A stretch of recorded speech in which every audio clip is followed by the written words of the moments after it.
As Soren searched for the path home, the ground beneath his boots began to tremble. A heavy thud, followed by another, shook the clay leaves from the branches.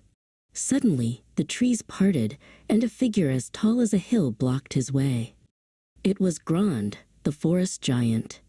Grond was made of rough, rocky brown clay, with mossy patches on his shoulders, and eyes like glowing yellow marbles.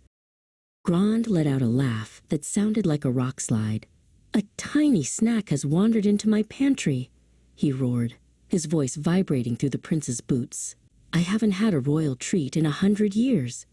You look quite crunchy, little prince." The giant reached down with his massive, heavy hands, his fingers thick as logs. Before Soren could run, Grond's fingers closed around him. The giant lifted him high into the air until Soren was level with the giant's massive, glowing eyes. Soren's heart hammered against his ribs like a trapped bird, but he knew that crying would not save him.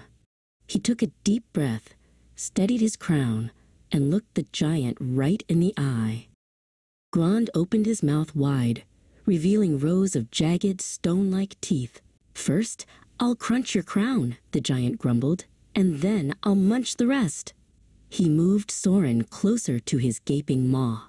The smell of old earth and damp caves puffed out from the giant's throat, making the prince wince. "Wait!" Soren shouted, his voice high and clear. Grond paused, his teeth just inches away.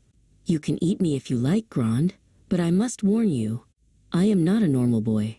This morning, I swallowed the great star diamond of the north.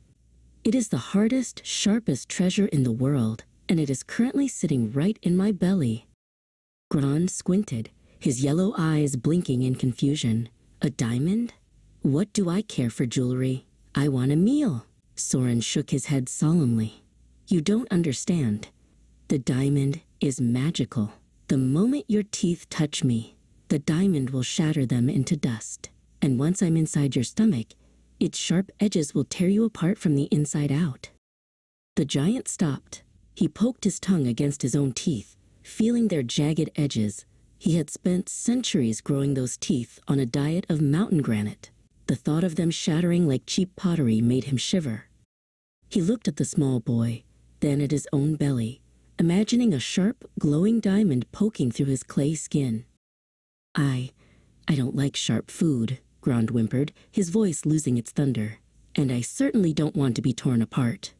With a sudden movement, the giant lowered his hand and placed Soren gently back onto the mossy ground. "Go on then, take your diamond and your crown and get out of my forest. I'll find a soft, squishy bear to eat instead." Soren didn't wait for the giant to change his mind. He bowed politely, turned on his heel, and sprinted through the trees.